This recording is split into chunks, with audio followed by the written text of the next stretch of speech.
गुसल खाने के सिंक के पास दीवार पर लगे बड़े से दर्पण में शार्दुल ने खुद को देखा। उसके हाथों ने सिंक के किनारे को मजबूती के साथ पकड़ रखा था।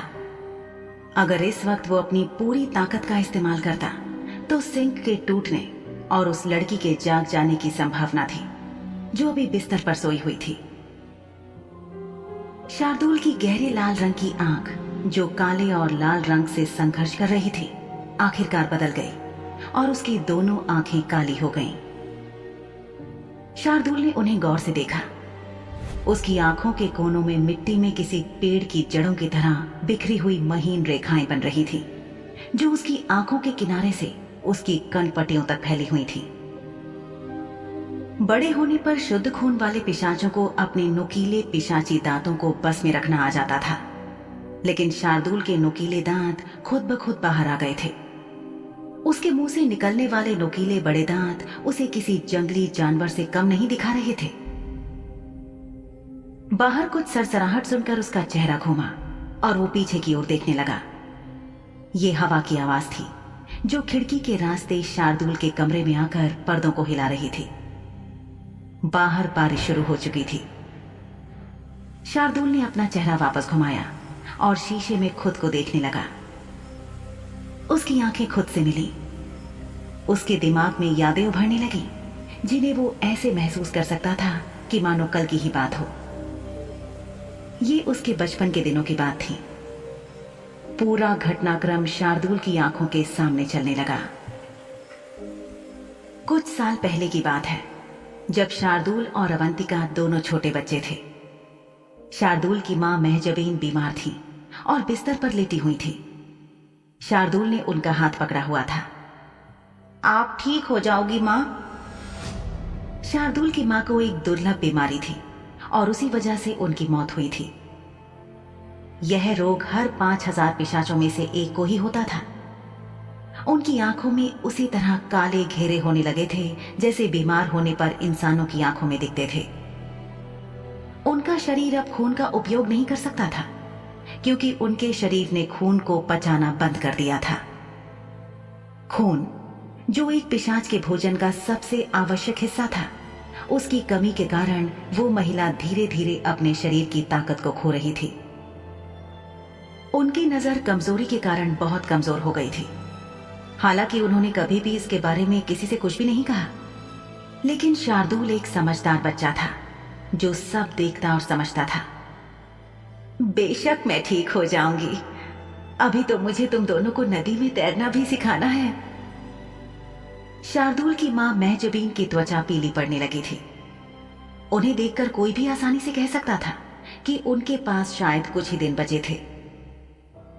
एक दिन की बात है, महजबीन के चेहरे से साफ था कि उन्हें अपना बेटा तक भी साफ साफ नजर नहीं आ रहा था। वो उसकी धूमिल आकृति से बात कर रही थी। शार, बेटा, ये मैं क्या सुन रही हूं कि तुमने उस नौकरानी को मार डाला? हाँ मां। महजबीन के बिस्तर पर होने का फायदा उठाते हुए उस नौकरानी ने उनके गहने चुराने की कोशिश की थी। लेकिन बात बस इतनी ही नहीं थी। उस नौकरानी ने न केवल चोरी करने की कोशिश की थी, बल्कि पहले से ही कमजोर स्वास्थ्य की मार झेल रही शार्दुल की मां को जहर देने की भी कोशिश की थी। इसीलिए शार्दुल ने यह कठोर कदम उठाया था। शार्दुल भावहीन लग रहा था और उसकी आंखें खोखली दिख रही थी। उसकी मां मुस्कुराई। यहां आओ मेरे बच्चे। महजबीन ने अपना पतला हाथ उठाया ताकि वो अपना हाथ शार्दुल के गाल पर रख सकें। तुमने अच्छा किया शार। काश मैं तुम्हारे द्वारा की गई पहली हत्या को देख पाती। पहली हत्या हमेशा हर पिशाचों के लिए खास होती है क्योंकि इसके पीछे हमेशा एक बड़ी वजह होती है। बिस्तर पर पड़ी महिला अपने बेटे को खुद के द्वारा की गई हत्या के बाद सामान्य होने के लिए संघर्ष करते देख रही थी। कुछ शुद्ध खून वाले परिवारों के लिए अपने कम उम्र के बच्चों को लोगों को कैसे मारना है ये सिखाना असामान्य नहीं था। यहां आओ अवंतिका, मेरी प्यारी बेटी। महजबीन ने अपना दूसरा हाथ उठाया और आगे बढ़ाया। अवंतिका ने अपनी मां का हाथ पकड़ लिया। अपनी आंखों में भर आए आंसुओं को छुपाने की भरसक कोशिश करते हुए महजबीन ने अपने बच्चों से कहा, जब मैं चली जाऊं तो मुझे बहुत ज्यादा याद करके उदास मत होना। हालांकि कुछ लोगों का मानना था कि शाह परिवार की ये महिला जल्द ही मर जाएगी, लेकिन उसकी बीमारी ने उसे एक शांतिपूर्ण मौत की अनुमति भी नहीं दी। इस बीमारी ने उसके शरीर के साथ साथ उसके जीवन को और उसकी आत्मा को निगल लिया, लेकिन टुकड़े टुकड़े करके अपना समय लेते हुए महजबीन को तड़पा तड़पा कर मारा। अपनों की मौत से दिल पर लगी चोट और जज्बाती नुकसान का दर्द काफी समझा जा सकता था, लेकिन युवा ने अपनी मां को खुद को स्वस्थ रखने के लिए खून पीने की जगह अपने मुंह से खून की उल्टियां करते हुए देखा था। इस बात ने शार्दुल को बहुत परेशान किया था, इस हद तक परेशान कि शार्दुल का नन्हा दिल बिना किसी को पता लगे संक्रमित होने लगा था। एक मर रहे व्यक्ति के लिए संक्रमित दिल उतना ही बुरा था जितना कि आप हैं, और जीवित के लिए और भी बुरा, क्योंकि ऐसा व्यक्ति अपनी तर्क संगतता की शक्ति खो दिया करते थे।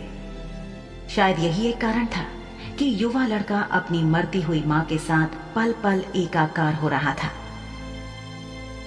बिना किसी की जानकारी के लड़के ने अपना दिल संक्रमित कर दिया था। वो नहीं जानता था कि वो पूरी तरह से संक्रमित क्यों नहीं हुआ। इसके कुछ संकेत थे जो दिखे और गायब हो गए, लेकिन शार्दुल 8 साल की छोटी उम्र में ही होशियार हो गया था। आखिरकार वो एक शुद्ध खून वाला पिशाच था। वो लड़का जानता था कि शुद्ध खून वाला पिशाच होने के नाते उसकी आंखों का सामान्य रंग गहरा लाल था, और उसकी आंखों के काले होने का क्या मतलब था। और धीरे धीरे उसने इस हालत को खुद ही संभालना सीख लिया। उसने काला बाजार जाना शुरू किया, वहां टहलना और ये पता लगाना शुरू किया कि इस संक्रमण को कैसे गुप्त रखा जाए ताकि किसी को पता ना चले।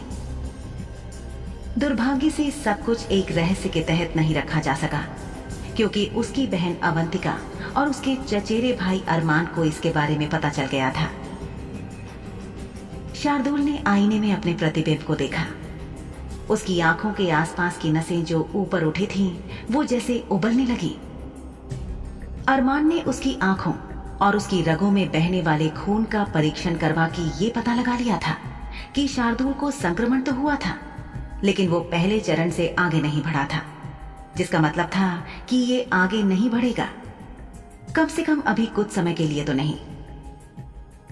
बाकी लोगों के पास इस बात का कोई सुराग नहीं था कि शार्दुल को संक्रमण हुआ था, क्योंकि उसने संक्रमण की प्रवृत्ति को नियंत्रित करना सीख लिया था। हालांकि कभी कभी उसे किसी व्यक्ति के सिर को तब तक फाड़ने की आवश्यकता महसूस होती थी जब तक कि उसके खून को बाहर निकलते हुए नहीं देख ले।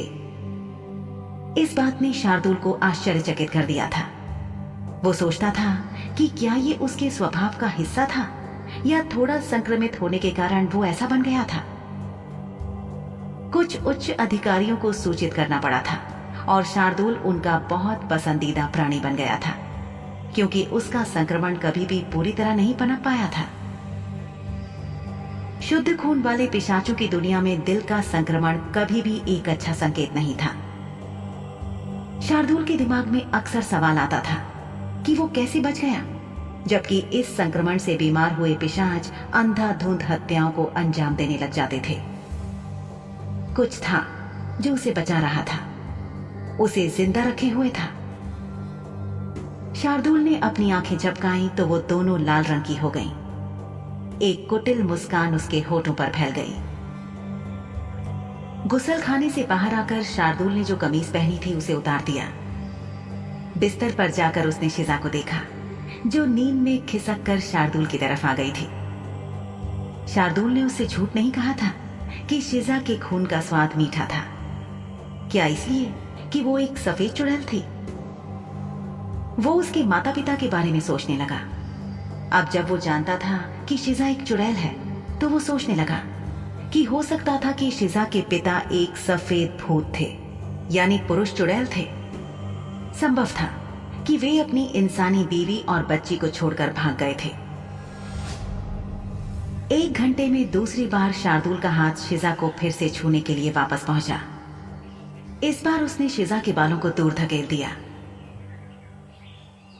सुबह के समय जब शिजा गहरी नींद से जागी तो उसे अपने पैरों में कुछ गीला सा महसूस हुआ। कुछ ही देर में ये नमी फिर से आ गई जिसने उसे कुछ याद दिलाया। तभी खिड़की से ठंडी हवा उसके नंगे पैरों से टकराने लगी और शिजा कांपने लगी। उसने सोचा कि क्या शार्दुल फिर से उसके साथ बुरा सलूक करने के मूड में था। उसकी आंखें खुल गईं और उसने अपने बगल में लेटे हुए शार्दुल को देखा। तभी उसे लगा कि उसके पैरों के तलवों को किसी ने चाटा है। एक झटके से उसने अपने पैर खींचे और अपने घुटनों को मोड़कर ऊपर कर लिए। फिर अपनी गर्दन को हल्का सा ऊपर उठाकर शिजा ने यह देखने की कोशिश की कि वास्तव में उसके पैरों के पास था क्या। झुककर देखने के चक्कर में उसका संतुलन बिगड़ गया और अपने और शार्दुल के ओढ़े हुए कंबल को खींचती हुई वो धड़ाम से कंबल के साथ फर्श पर गिर पड़ी।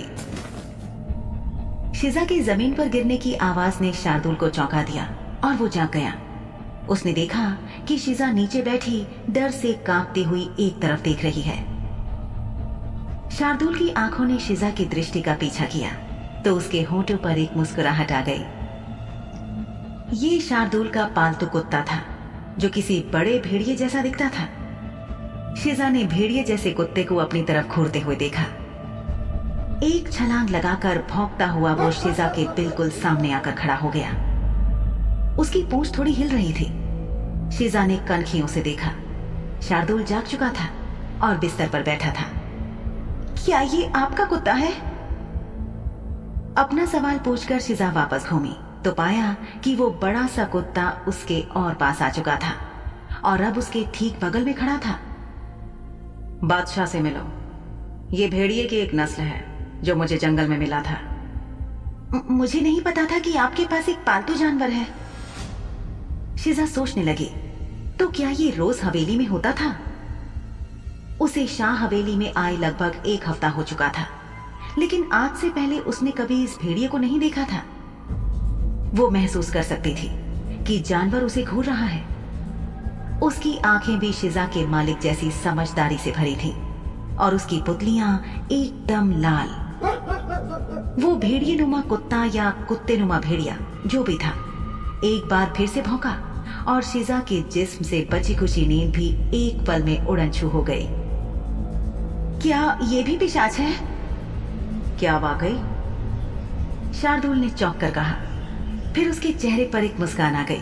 वो बोला, वो एक भेड़िया है। चिंता मत करो मेरी प्यारी शिजा, तुम अभी भी मेरी सबसे पसंदीदा पालतू हो, पसंदीदा लड़की। शार्दुल ने आखिरी शब्द बहुत धीरे से कहे थे। शिजा बोली, मैं उससे कोई ईर्ष्या नहीं कर रही हूं। शिजा ने अपनी आंखें शार्दुल पर टिका दी, जबकि वो अभी भी बादशाह से सावधान थी जो उसके कंधे को सूंघने के लिए उसके करीब आ गया था। शिजा ने महसूस किया कि शार्दुल ने रात को बिस्तर पर आने से पहले अपनी कमीज उतार दी थी। बिस्तर से नीचे उतरकर शार्दुल उधर चला गया जहां शिजा फर्श पर थी। लोग हमेशा वो चीजें बताते हैं जो वो सामान्य तौर पर कहना नहीं चाहते या जिनके बारे में वो गंभीर नहीं होते। तुमको चिंता करने की जरूरत नहीं है। मैं तुम्हारे शब्दों को समझने और पढ़ने में बहुत अच्छा हूं। इससे पहले कि वो कुछ जवाब देती, भेड़िए ने बढ़कर उसके गाल को चाट लिया। अरे देखो, ये तुम्हें पसंद करता है। मुझे यकीन है कि तुम जल्द ही इसके साथ ठीक से घुल मिल जाओगी। बादशाह, चलो आ जाओ। शार्दुल के आदेश पर भेड़िया पलटा और शार्दुल जहां था उसके पीछे पीछे अपनी पूंछ हिलाता हुआ चल दिया। शार्दुल ने पहली बार अपना वो पक्ष दिखाया जो शिजा को सामान्य लगा। वो भेड़िए की गर्दन को सहला रहा था और भेड़िया अपनी आंखें बंद करके अपने तने हुए कानों को इस वक्त झुकाए शांत खड़ा था। एक 4 पैरों वाला जानवर, शार्दुल का पालतू जानवर, उससे ऐसी भावनाएं निकलवाने में सक्षम था। शार्दुल की आंखें अब डरावनी नहीं, प्यारी लग रही थी। शिजा ने उसके चेहरे पर इस तरह के भाव पहले कभी नहीं देखे थे। वो लगातार उसे ही देखे जा रही थी। उसने सोचा कि क्या उसके मालिक जब सामान्य होते हैं तो ऐसे दिखते हैं। उसने जल्दी से अपने विचारों को झटक दिया, क्योंकि उसे चिंता हुई कि क्या होगा अगर शार्दुल ने उसके मन को पढ़ लिया। ऐसे कई उदाहरण थे जहां शीजा की भावनाओं को शार्दुल ने सही सही समझ और पकड़ लिया था। क्या होगा अगर एक शुद्ध खून वाला पिशाच किसी भी व्यक्ति के दिमाग को पढ़ सकता हो। उसे आश्चर्य हो रहा था कि क्या वाकई शार्दुल के पास कोई ऐसी अजब सी क्षमता थी, या उसके आसपास की चीजों को देखने परखने की आदत थी, यानी उसका अवलोकन कौशल बहुत तेज था। शार्दुल ने कहा, बादशाह बहुत प्यारा और शानदार है। जब तुम उसके साथ सुबह की सैर पर जाओगी तो देख सकोगी। शार्दुल ने ऐसे कहा जैसे वो शीजा और बादशाह दोनों को साथ लाना चाहता था। वो चाहता था कि जितनी जल्दी हो सके ये दोनों दोस्त बन जाएं। ये सब बाद में, पहले ये बताओ कि तुम्हें नींद कैसी आई। शार्दुल ने बिना शीजा की तरफ देखे सवाल किया, क्योंकि वो अब भी अपने पालतू जानवर के साथ खेल रहा था। भेड़िए को भेजने से पहले शार्दुल ने उसके सिर को थपथपाया और दरवाजा खोलकर उसे अपने कमरे से बाहर भेज दिया।